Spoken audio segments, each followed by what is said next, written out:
Class, bago tayo pumunta sa Big Five, imagine mo muna ito. May tatlong psychologist, sabay-sabay kang inobserbahan kasi late ka pumasok. Una, si psychoanalytic. Sabi niya, hindi ka late dahil tinamad ka. Sabi niya, may unresolved childhood conflict ka. Baka nung bata ka, lagi kang pinapagalitan pag maaga kang gumigising. Kaya ngayon, unconsciously, ayaw mo sa umaga. So late ka. Ang lalim agad.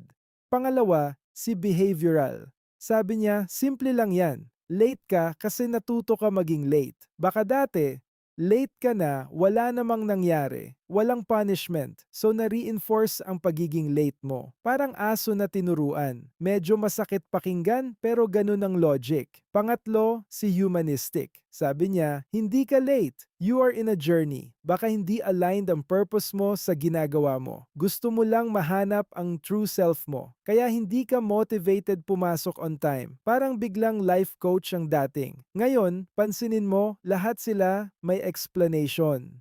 Lahat sila may point. Pero kung ikaw ang boss, anong gagawin mo sa explanation na yan? Hindi mo kailangan ng essay. Ang kailangan mo, sagot sa tanong, late ba siya palagi or hindi? Diyan papasok ang trait theory. Hindi na niya tatanungin kung bakit ka late.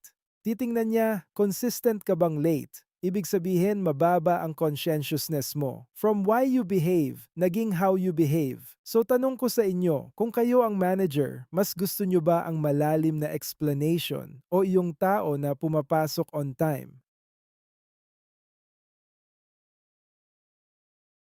Class, ngayon, pumasok sina Costa at McRae. Isipin mo ito parang may malaking kwarto na puno ng label ng personality. May nakasulat, mabait, masipag, maingay, tahimik, moody, friendly, leader, introvert, extrovert, at kung ano-ano pa. Parang divisorya ng personality. Sobrang gulo. Pumasok sina Costa at McRae, tapos sinabi nila, sandali lang, ayusin natin ito, hindi pwede na ganito kagulo. Parang nag-general cleaning sila. Tinanggal nila ang kalat, pinagsama-sama ang magkakapareho, tapos ginawa nilang lima.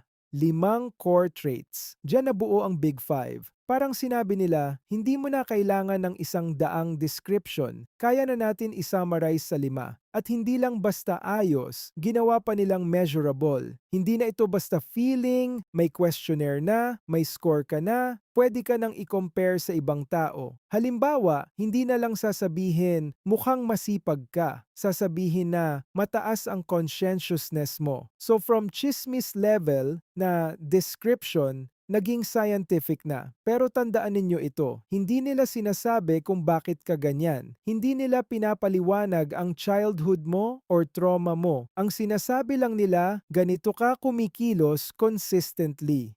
So tanong ko sa inyo, alin ang mas useful sa trabaho, yung alam mo ang dahilan kung bakit ka ganyan, o yung alam mo kung paano ka kikilos bukas at sa susunod na linggo?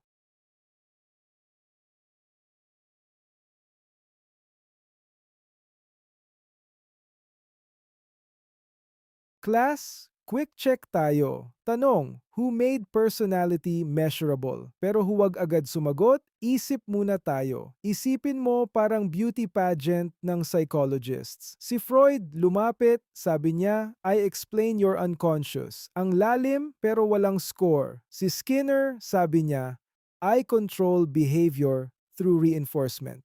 May logic, pero wala pa ring personality measurement. Si Maslow, sabi niya, I help you reach your full potential. Inspirational, parang life coach, pero wala pa ring number.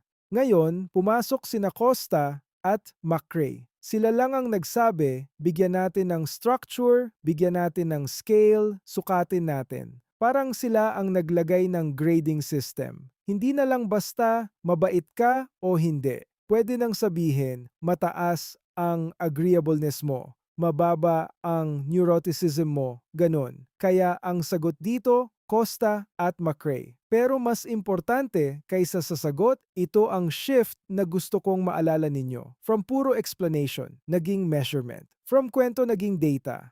At kapag naging data, pwede mo nang gamitin sa hiring, sa leadership, sa assessment. So next time na makita ninyo ang tanong tungkol sa personality measurement, Huwag na kayong malito. Automatic, Costa at McRae.